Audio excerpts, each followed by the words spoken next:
I enjoy talking to you too, and I'm trying to help you become a professional talker. That's my goal.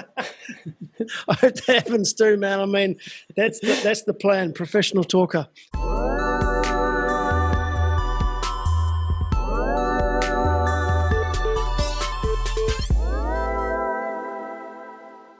Adrian, this is the 5th episode of the Forecast podcast. It's a celebration. It's a celebration, yeah. And I just thought when I was on my way home from Denmark, from the Kite Games, that it could be actually good to have a sort of a follow-up, because I was there and saw the whole action from how good was that? First view. Sorry? How good was that? That was amazing. Yeah, and you had one of the best. You had one of the best views, mate. You're right inside the judges' tower.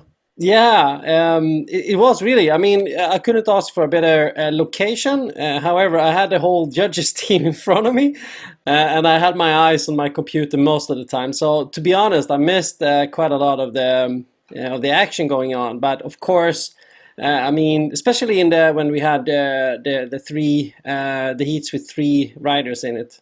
It was quite hectic. So we needed to. I guess most of the heats had 3 riders up till end of round 3, right? So, did you? Actually, it was round 1. Round 1, and then round 2 and round 3 were only 2 in every heat, and also round 3. So only the first round and the finals that were actually 3 riders in the same heat.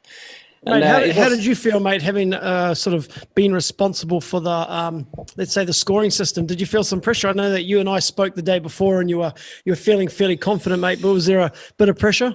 Yeah, to be honest with you, I sort of in the morning there when we met up, and Sergio, as you know, Sergio Cantagalli. His name. He told us that, guys, if you need to go to the bathroom, do it now, because you won't have time to do it for the rest of the day. So when I woke up, I usually have like a bottle of water and some coffee, you know. But this morning I had like nothing. And still I had to go to the loo like 3 or 4 times before the competition started. I wasn't, to be honest, I wasn't so worried about the system per se, but I saw that there were quite a lot of people logging into the public site already the day before. You know, they put it on the Facebook. You know, you said to me, "Hey, don't give this out to too many people." So I'm sharing it. Then I look at the Facebook, and someone's put it on the Facebook. So straight away, it just went big. I know. We didn't really talk about it. I said it to the judging team that maybe we should at least in the beginning like try not to make it too public, because I tried it. I mean, I tested the load of the site with I think it was 1,000 simultaneous users. But I mean, it's a simulation. It's a different thing when when it's live, when it's actual people going in there. But since I saw that there were so many people already, you know, before the contest started, or even the day before, I was a little bit nervous. I upgraded the hosting partner the morning of the competition to make sure that we have a higher priority. But I was still a little bit nervous, but yeah. The fact that you know how to run a program that can do 1,000 simultaneous units is beyond me. I mean, I don't know. I don't even know how that works. I mean, I'm glad you know how that works, because I don't know anything. I can send you a link. What am I going to use that? No, I don't know. But yeah. Unless I can use that link to I mean, is that a way of cracking the link? You can link it and get 1,000 people to watch YouTube channels or download podcasts. Can you actually crack the system that way? I don't think so. I think it simulates like sessions made to an IP number or website.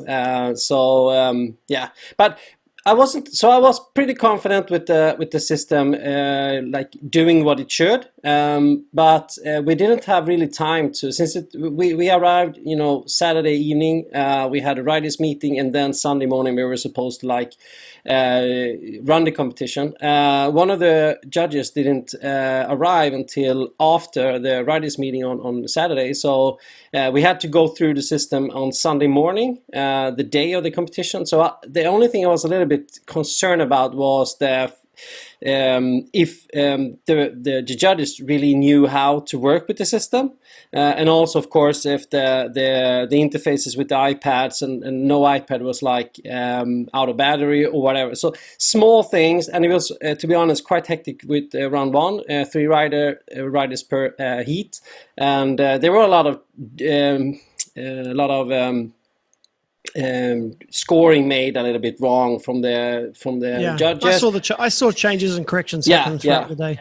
But also, I must say, because there wasn't something that we could do, because my system actually supported that they never have been able to do before, but what they wanted to try out, and it was, if we're looking at King of the Air, it's 4 scores that the judges do. So it's 3 scores for the tricks, and there is 1/4 overall score, and that overall score impression is score type. it's based for impression and variation, so the judges uses that to give a high score to the rider who has the best variation of tricks, and also the best overall. What do you think? But they wanted to try to have the best unique trick scored. So if you do a mega loop late back roll twice, you only get scored for one of them. Even though the second one is the second highest score, you only get scored once. And that is built into my system because it's the way we do freestyle, right? In freestyle actually is the whole category, but it's we have the possibility to do just the unique tricks. So that was something new here as well. Was Sergio happy with the scoring system? Yeah, he was really happy. I'd say that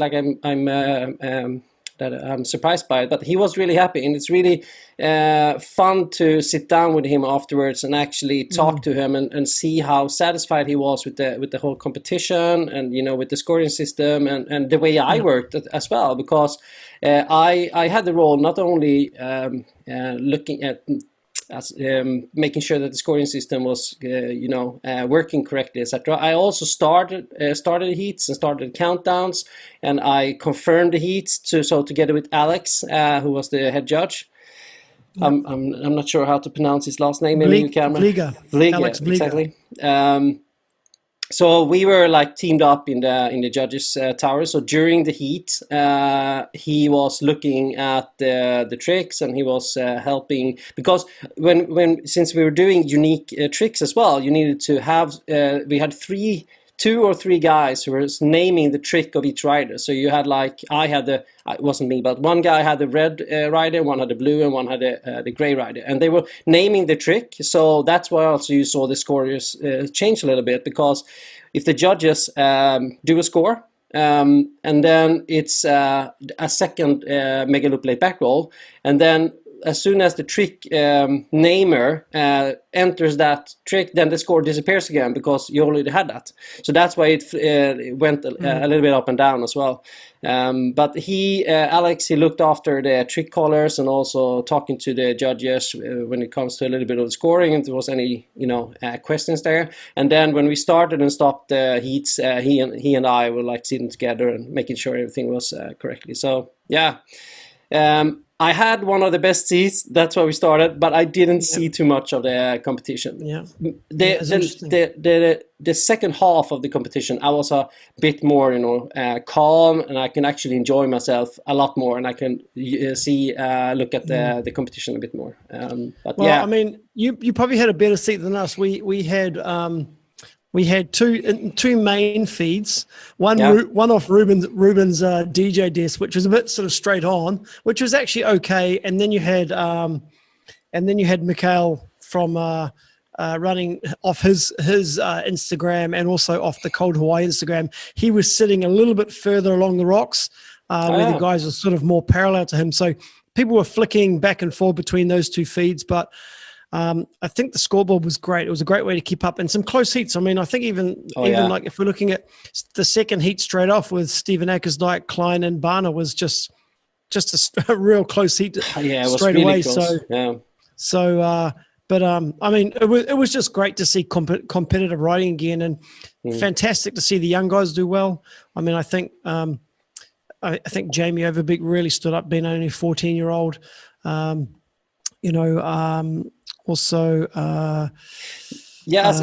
Jamie was really, he impressed me a lot. I mean, as you said, he's only 14 years old, and he was out there ripping like he had not done nothing else, you know. I mean, I think he set the tone, right? That first heat when he just went out, and I was just like, wow, he's going for it straight away, you know. Yeah. Simon Broom was the other guy that I was thinking of. I was about to mention Simon as well, because that was also a name. I thought he's not actually that young. He is 28, I think. I looked that up, but it's not a name that I've seen a lot before, but the heat he had against Nick, unbelievable. I think that to be honest, for me, I think that was the best heat, the best rider in the whole competition. I actually do think that we checked that he got, like, if it was the highest score or trick, or he got 28.3. I mean, I think the highest one was Kevin in the final, but Kevin Langeray got a couple heats higher than him. But actually, Simon is a guy that I've actually been following for a few years. He's put out some. I'm actually going to get him on the podcast tomorrow.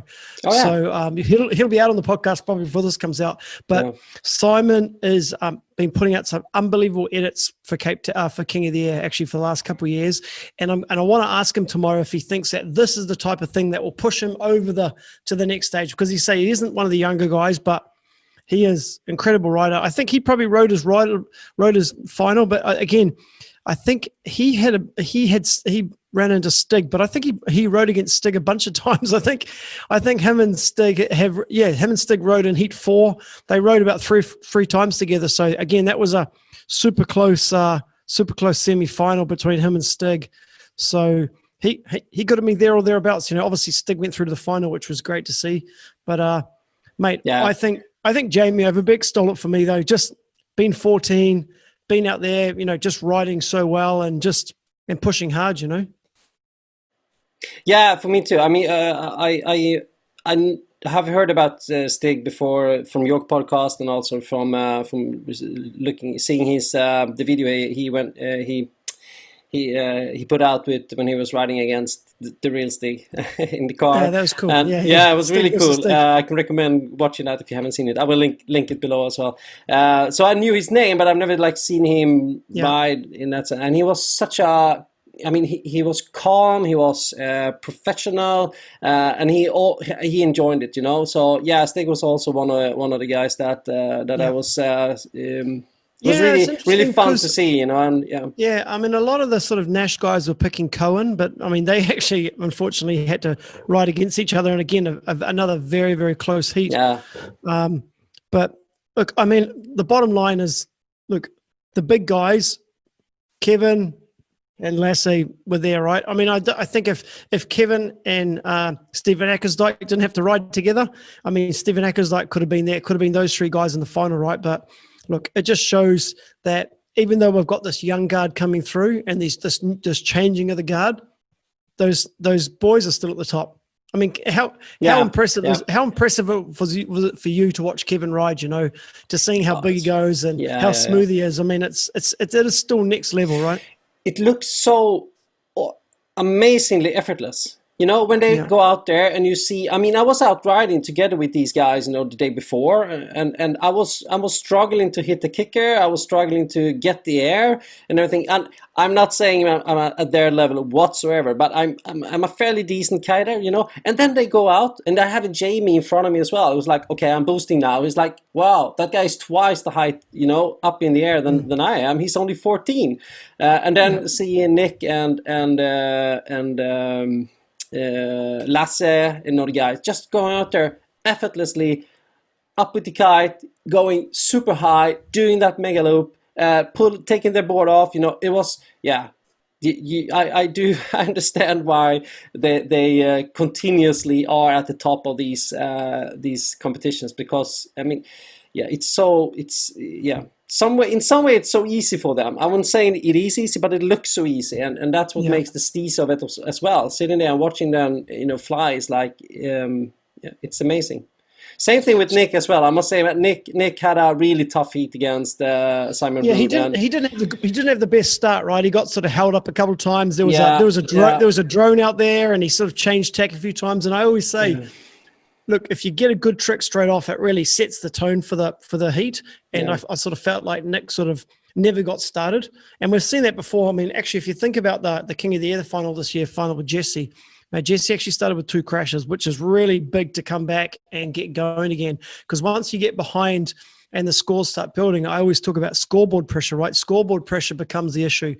People are telling you the scores. Maybe your caddy's giving you a heads up what's going on. And once you're falling behind it, does put the pressure on you. So, yeah, a bit of a shame for Nick. It would have been great to see him do well at his home event. But speaking of Nick, I'll jump forward a bit.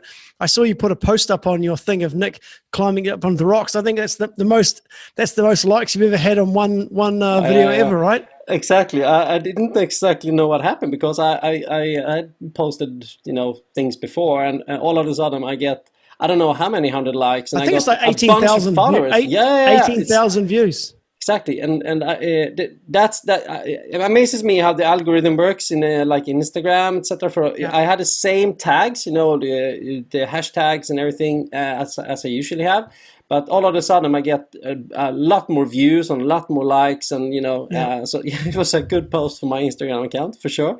But we had a amazing day together with Nick, and he actually brought in the Drop Zone Denmark, the skydiving team, to that day as well, so they can test kites, and that's why he pumped up his kite, and we were just out riding in ordinary, not riding, he was playing around with his kites in ordinary clothes, and then we saw this massive rock that he wanted to jump up on, and he actually posted one video more when there was a drone flying through the how many times did he do that? Did he get it right the first time? Jumping up on the rocks? Yeah, I think he did it like 50 times maybe, but he made the most of them, of course. I think it was one really good mistake when he actually hit the rock and did a twist and fell down. I mean imagine having 3 boards, man. I mean, that board must have just been absolutely torn apart by the end of it, right? He said that, this was my good board. He said afterwards. My good board. Yeah. Mate, what a life. What a life. Yeah, it was a good day to play around a little bit, of course. But also, I must say that going back to the competition, Nick, as you said, he actually, I think he started with like 4 crashes or something that he did against Simon, so he was under pressure a bit. But the most spectacular crash we had during the, no, I wouldn't say spectacular crash, because there was one Danish guy that is in a mega loop. He just fell down. The kite just stopped twisting, and he just fell down. Fortunately, he was okay. So there nothing happened, but the one that sticks in my mind the most was the Estonian guy, Erik Ida. There was like one obstacle in the water, for the whole competition area, and there was a buoy. That's the buoy that he used to pull out the boats for the fishing boats when they're going out. And he crashed his kite, and the lines got stuck around the buoy. So he was like, he couldn't do anything. He was just riding there. He couldn't get the kite up, and the rescue team came out, and they said that, well, we need to deflate your kite. So they pulled off the lid, but only the top lid. And then it was like, the kite isn't deflating. So they took a knife and punctured the whole kite for him. It was a brand new 2021 kite. So he was like, what did he do? It was actually, I tell you, I was also surprised about was Paul Cern, the F1 guy. Oh yeah. I mean, I only know Paul from really freestyle, so I was really impressed with Paul. I thought he rode very well. Looked really good, rode really well. But look, it was just a good tournament. It was great to see young guys there. It was great to see sort of newer guys on the scene and guys getting looks and stuff like that. And I think I think it was overall a huge success.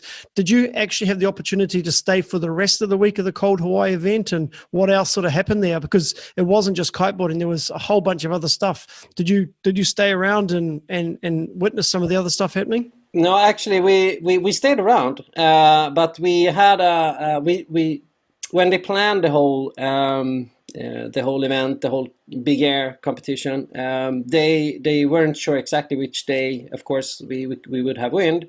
So they had a whole schedule planned for the week, so we can actually go. So the competition was on Sunday. On Monday, we were able to either go skydiving or was it Tuesday? It doesn't matter. We could go skydiving or we can surf waves, you know. And I've never really done that. I've tried like once and I couldn't really do it. So I wanted to do that.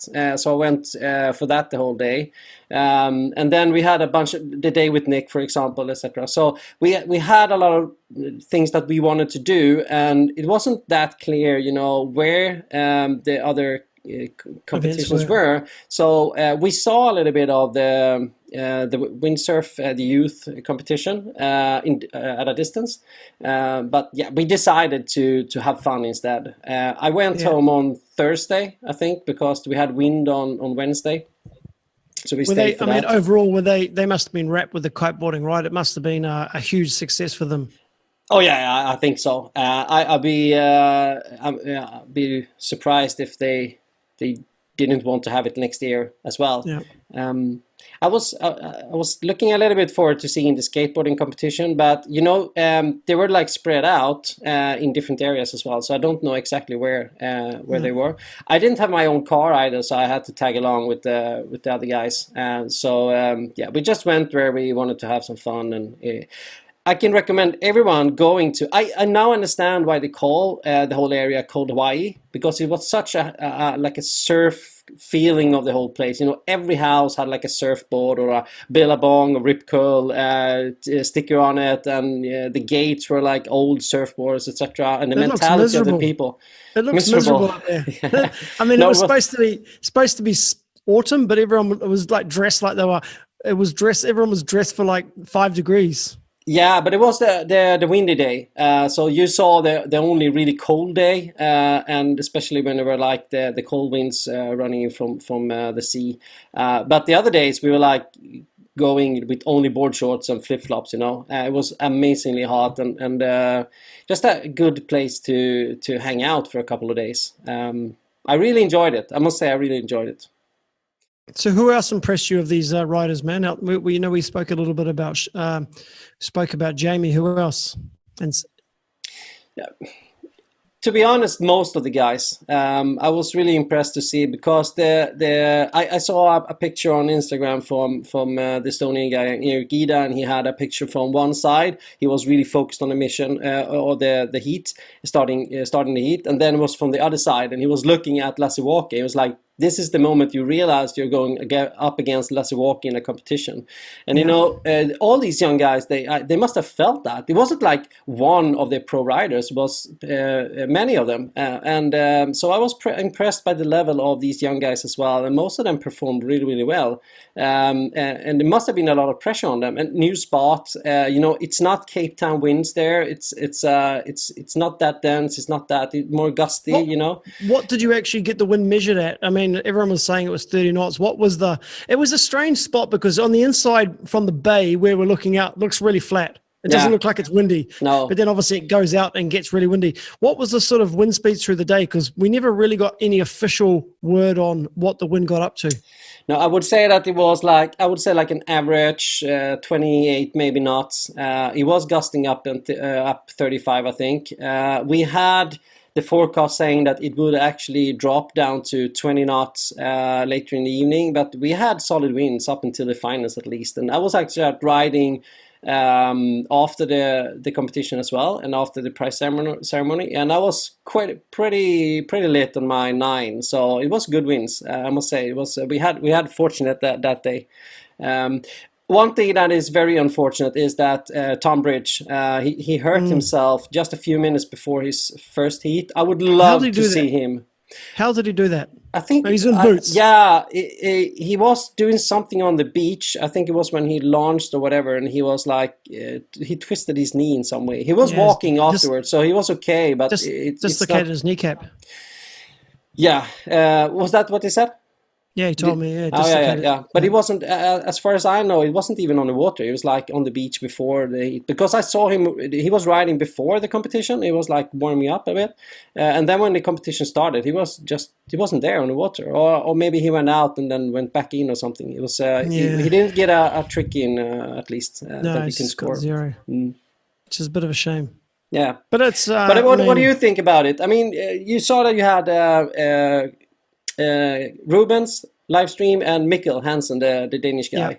Was it awesome? That was awesome to see. Yeah, they broadcast the whole competition. Mikkel would switch in and out. Like sometimes, if it was like like say smaller guys, he wouldn't go live. Mainly the first round and then the bigger riders. But Ruben just played all day. But Rubens was quite good because you could hear Joe Siestala on the mic, where Mikkel and the cold Hawaii, because Mikkel switched between the two things, you couldn't hear the commentary on the beach.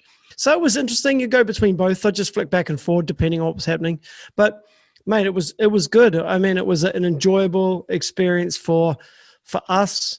It was nice. It's that sort of, okay, we're ready to go. Okay, 15 minutes later, I don't like that. I want to get going, so. But yeah, man, it was a lot of fun and it was great to see everyone out there. And it looked well run. It looked like it came off really well.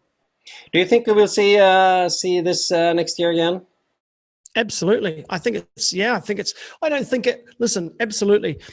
I don't see it as a major for sure, but I definitely see it as a fixed fly too. I mean, it was a fly too, and I don't know if you heard actually just before or the day of, Red Bull changed the rules for qualification. Did you hear that? Yeah, dude, I think that I have some. I have some insights for you there. Actually. Okay. Well, let me just rant about it. Let me rant about it. It's absolutely typical how poorly timed that was. Because, we always look, one of the good things about making the semifinals at the King of the Air, right, is that's the golden ticket. You are in the top 6 riders at the King of the Air, which is an unbelievable performance because it's such a high-pressured, high-powered event, 10,000 people. The stress is you've already got a ticket for the stress, you've already guaranteed a spot next year, which Stephen Acker's had, by the way. And then, boom, they put this out, an hour and a half before the start. They changed the things. So I was shocked. I was like, wow, this is big news. Yeah, and I was there when they announced it on the riders meeting on the morning of the competition. And Stephen Eckestein was standing there all casual, and it was like, what did you say? Oh, that's good to know. That was his response to it. He thought he was in. He didn't. He went to the Kite Games to be part of it. This is just to state the fact. I didn't talk to him about this. This was my view of it. But he came there to be part of this, cool Big Air competition and have some fun. And when he was standing there, just 1 hour, or actually half an hour before the first possible start, he found out that he wasn't even in the King of the Air. So it was, and also looking at the other 2 guys that are thought they were in but are not is Mark Jacobs and Liam Whaley, right? And no, Liam's Liam's out. Mark Jacobs is out. Yeah. That's the crazy thing. And they weren't even there. So they weren't even if they wanted to come. I mean, Liam, I don't know. Mark was supposed to come, but he couldn't come from, as I heard from New Zealand. But Liam, if he was in Spain, he could probably come here, Yeah. But they were already in, so they didn't have to come there and compete. So this was big news, being out, as you said, just a few minutes or an hour or something before the competition. Why did Red Bull do that? Why did they change it? The reason for it, I think, is it's okay. It's a good reason. They want to have more flight to events. So the plan for this year was actually to have more flight to events and have more riders coming to King of the Air from the flight to events. I think that's a good idea. I think that's good. I mean, let people compete in this flight to the country. But this year, it's a great idea. But listen, we're on the verge of October. Exactly. It's not a good idea this year. No, this timing is terrible. It's terrible. They will probably not be able to run any more Flight 2 events. Well, but if you look at it by this time last year, right? This time last year, they had already done the Maui Fest, the Cabaret, the Taiwan event, and the Mega Loop, which were all Fly 2s last year. Okay, they were all Fly 2 events. The Mega Loop, I don't think, should be a Fly 2 event at all anyway. So by this time last year, or actually no, the Taiwan was maybe in October. Anyway, it was about this time. But by this month or next month, they had done 4 Fly 2s. Mate, we've only done 1 Fly 2. Why are we changing now? Keep the top 6. We've got 1 Fly 2. If we can squeeze one more in this year, good luck for that. I actually spoke to Mike McDonald about, he's got his online one and he's got Alex Vlieger as the judges who's got some credibility behind it. I told him to ring Sergio and try and get a Fly 2 spot for that, because I think that by cutting these guys out, there's not enough time to have any more Fly 2s. Where are they going to have? Are they going to have another Fly 2 event in Cape Town? Maybe in November, do a Cape Town Fly 2 event and try pick up the pros. But by December, they've already named the fleet, because the guys are already heading to Cape Town. Exactly. Listen, Red Bull, and it's not Red Bull, and it's not Sergio, because I do like Sergio, but these guys never fail to surprise me. They never fail to surprise me, whether it's running the event on the wrong day, or picking the wrong times, or ending the event and doing it on day 2 and the wind's pumping and the riders are going off and the beach is packed. I'm never surprised. And especially looking at this year will be, it is a unique year, and we said that many times before, of course. But looking at, I listened to your podcast with GKA Distance Battle, which, by the way, was supposed to start today, but they announced like 2 days ago that it was starting next week or whatever. So it's been a little bit delayed. But there were some guy in there that I don't know the name, but that couldn't even he didn't have the right conditions to create the videos. Needed to be part of it, so it will be interesting to see the video contributions to King of the Air, if they actually are any good, or if it's like what they need to settle with what they had this year. And by the way, going back to when we spoke about it, I don't know if you heard Colin Carroll's talking that actually the videos have to have different trick categories. That's exactly. So you can't. So that's actually interesting to hear. So you can't actually determine which one you've got. The trick categories were different from round 1, or the first, second, and third. The trick categories are all different. So that's how you determine. So even if you can't just have your best one first, because all the tricks from the different families determine what group it is. But anyway, going back to Cold Hawaii and the Fly 2 and Big Air. Man, I just think that's really is a missed opportunity by Red Bull. Stephen Ackersdyke was there, right? He probably turned up thinking he was involved.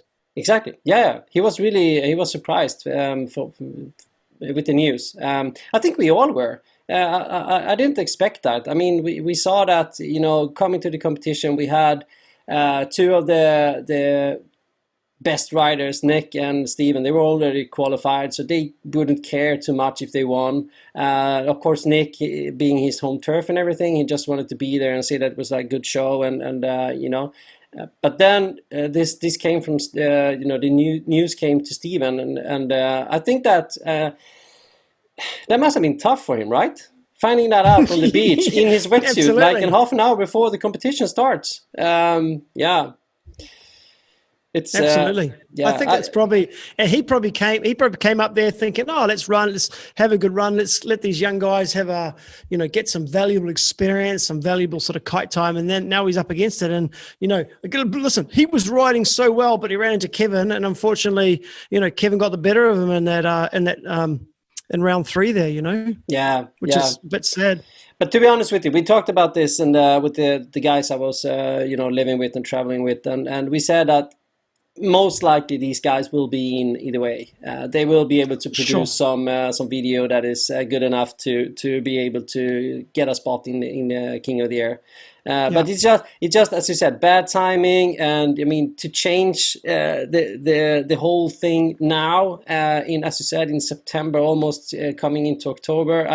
I think it was a bad call. I mean, if they'd done that in before the summer, then maybe it's good to have mix things up a little bit, of course. Look, COVID is not a year to try new things, change the rules.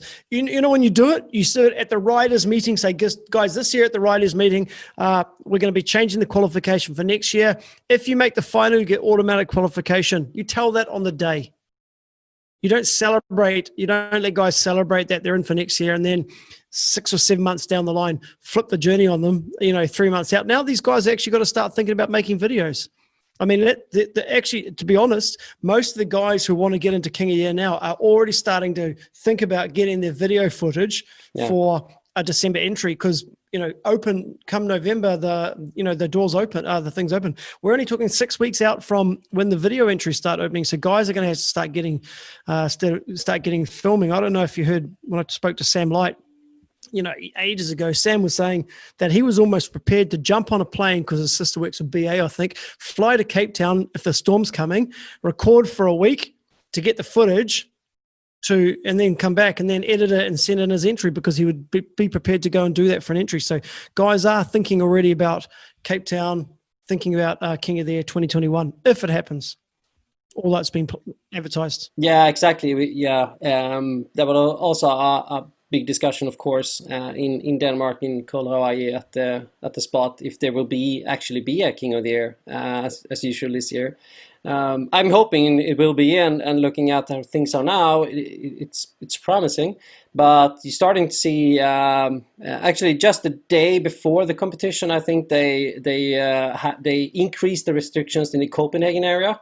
So we were a little bit afraid that they would actually do that in our area as well. And we see that in the UK and everywhere now. So we just have to wait and see. I mean, it was amazing to have this competition. I think we all needed it. The riders, the spectators, everyone. We wanted to see this happen, and it was an amazing event, I must say. To be able to pull this off in just 1 month, was actually it was a really short time. And the Mads, our local event organizer there, he did an amazing job, and everyone around it, of course, he wasn't on his own. So I'm truly happy that it was there. It was something that I will always remember, and I hope to do, of course, more of those. But the thing is that we need King of the Air. I don't think we will see the Mega Loop Challenge this year. I'm sorry to say. Yeah, I was going to say, was there any talk about Mega Loop? Was there sort of some talk about the Mega Loop? Because they had originally pushed back the window to open around this time, right? Was they originally going to run the window later in the year? Did Sergio or Alex say anything about that? No, they didn't really mention that so much. We talked about, of course, that hoping that we can run it. With the restrictions going up again, I don't think we will be able to do it. But hopefully, and as you said, that is flight to event, of course, then as well. I don't think that they will change that. I agree with you. I think that's a competition of its own, totally different kind of rules and playground. But they do want to keep that as the flight to event to King of the Air. I think it is an event that can stand on its own. It doesn't have to be a flight to event. Sure. There's 10,000 crazy Dutchmen on the beach in the wind and braving the conditions, I mean, I think that's a major for me. When people ask me about the majors, I say there's only two: the King of the Air and the Mega Loop. I mean, they are the two majors to win, and I'm still waiting for a person to do the double or the Grand Slam and win both. To say they've won both, I still think that is very hard, because they're quite different. Maybe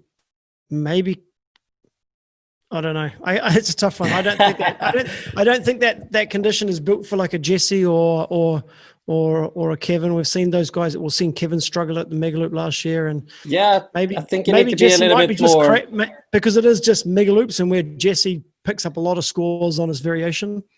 Brings in the unhook, the dangle pass, things like that. So, and we saw that with Kevin as well. He's an amazing rider when it comes to the variety of his heats. But I never looking at the extremity of his Mega Loops, I think you need to go with a different kind of kite, maybe. He won't.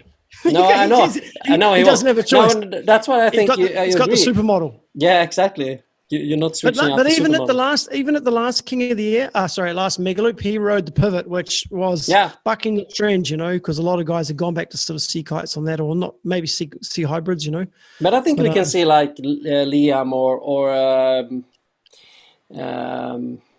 Ross Dillon player or someone winning the double. I think that's look, Liam for sure, 100%. I think Ross probably doesn't have the technical variations, like he's got the height and the power and all that, but I think when you speak to Ross, his ultimate dream is to win the Mega Loop again, right? Of course, King of the Air would be amazing, but I think he realizes that there's a lot of technical riding involved in that, and also that fourth score or the third score or the fourth score, as you guys call it, the technical score, I think is always a bit of a sort of shady one for the King of the Air fans, right? The King of the Air fans are never happy when that variation or sort of overall impression score comes out, because it has thrown some spanners in the works a few times. Yeah. We saw that, of course, now as well, that they were in heats that were really, really close when it comes to the three best tricks, and then the overall score came, and all other tricks were like setting the tone for the overall score. So then it wasn't that close anymore. It makes a difference. Of those riders who you saw on the weekend, let me just pull up that list. How many of these guys do you expect to see in the next King of the Air fleet? Forget about Stephen Ackersdyke and Kevin and Lasse and Nick. Who of these next guys do you expect to see in the fleet? Because this is I think a stepping stone for these guys for the next move up. I think it's a stepping stone to showcase them. I can see. I'm going to go with Jamie. I think Jamie's probably got his name out there now. Simon, Stig. I'm going to say Paul Siren, because I thought Paul actually rode really well. I think those sort of guys have really stepped up. I was a bit disappointed with Clement. I didn't think he probably rode as well as he probably wanted. No, I think he struggled a bit, yeah. Maybe Cohen Van Dyke as well. But I think those sort of 4 or 5 guys have put their name into the limelight now as serious big air competitors. Yeah, I agree. I think they are, and I also, to be honest, looking at the posts coming up before the Kitesurf Games, I've seen Erik Ida from Estonia doing some amazing tricks as well, and so I think he can be for sure. Pressure of competition got to him, I think. Yeah, I think so too, and he just came from winning the Estonian Championship the days before, so it was just too overwhelming, maybe also. If we will see them the next King of the Air, I don't know, because I do think that only 18 riders, and you have so many of really good riders still out there that are a little bit more experienced and well known and everything. You have, Lewis and Ross Dillon player, and there's a lot of guys. It will be a struggle to get in. But I do think in the future that we will see many of these names. I do think that they get the taste of it now, also, because they were the same,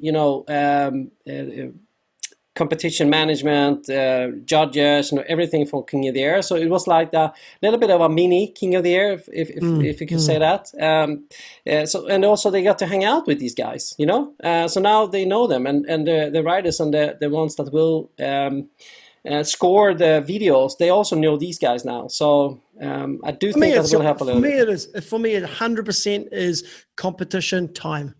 100% competition. And also getting your name out there. Like I always tell young guys, when I see young guys on the scene and they want to get into Big Air, I say, listen, you got to go to Cape Town. Even if you're not competing down there's the Big Air Kite League, there's KFC series, there's lots of opportunities to compete, but you need to get your name in front of the industry, and these events are perfect for that. If people are talking about you, the judges know you. Yeah, I agree. Also, I do think that one thing that we said during the week as well was that, looking 2 years back, the new big move that almost no one did, but only the top riders, was like the Megaloop board off, right? Everyone did that on this competition. So now it's harder to actually stick out. Stick out. What's that? To be unique, and that's what I saw with Simon Brun, for example, when he did his boogie loop 1-footer. Yeah. When the first time I saw it, I was like, what happened? What did he do? Was it a mistake? But then he did it again, and I started to see, that's the move he has, as his signature move. And I do think that the riders need, the young ones, they need to find something that defines them, that distinguishes them a little bit from the rest of the group. Because most riders, to be honest, most tricks were the same. I wouldn't say they were the same, but the same trick. And then you have Kevin and Steven and these riders that's doing them like a couple of meters higher up, and of course they will get scored higher. So then you need to figure something out that is a little bit unique for you, that you can get a high score up. That's the trick that Simon won. Like Yannick's doing that dirty loop, right, where he loops the kite the opposite way. Yeah, exactly.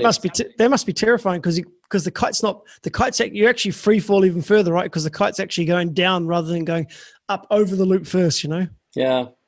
It'd be interesting to see how Yannick goes this weekend in this Big Air Kite League, and I'm sure he's going to win it. I'm sure Yannick will win it. I don't think anyone else is there who can compete with him.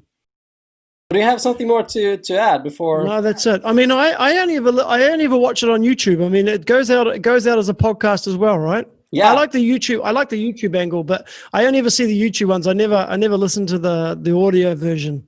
We have most views on YouTube for sure, but it is on. It's being out on podcast as well, so you can find it on Spotify. I think we're slowly growing. Yeah, exactly. We're slowly growing. Yeah, as long as we're having fun. I'm trying to help. I just enjoy talking. Talking. Yeah. I enjoy talking to you too, and I'm trying to help you become a professional talker. That's my goal. I hope that happens too, man. That's the plan. Professional talker. Talker. But I tell you what though, Joe Siastula does a great job on that live stream, on the live talk on the beach. He can just talk nonstop all day. Yeah, and as far as I saw him, I didn't meet him too much besides the competition, but he can continue talking even if it's not a competition. So well, that's what he said to me. He said the art is making something look bad sound good. And that's true. Yeah, maybe. Yeah. All right. Fun talking to you again. You too, you have the best of time and keep on struggling with that foil board that I know you. I've just bought the spanner so I can push the foil even further back. It's going to be windy tomorrow, so I'm going out for my third session on the foil. When you started foiling, you will always get that little extra thing or that little, tweak or whatever. I'm just pushing. I'm going to have the mast right at the back this time. I had the mast a little bit forward. Yeah, but I'm going to go right at the back. Honestly, the first if the third session goes anything like the first two sessions, I'll be very, very upset. Oh, it's tough. It's as someone said to me, it's very humbling. Yeah, it is. You feel like a newbie. I was like, when first time I went, I was like, I got this. I'm a fairly decent kite, and I couldn't stand on the board. I was like, what is this? What is happening? Standing on a bucking bronco. Yeah. But then actually, I do think you're right. I tweaked the foil a little bit. I put the mast all the way back, and I was standing. When I started, I was standing on my front foot. I was standing on one toe with my back foot. Just to get that up on the board and riding the board, not riding the foil. And then I could push down a little bit and starting to get up on it. And that's when you're starting to feel it. But you will fall probably backwards or forwards in the beginning as well. But it's amazing how it helps you with the balance. Sometimes I went into the water head first with my feet above me. Yeah. I was just like, how am I even upside? How did I even fall in this way? Because the foil would just throw me off. It's unbelievable. Adrian, right, thank you so much. Always a pleasure talking to you, and see you soon again. Okay. All right. Bye. Cool. See you, brother. Bye.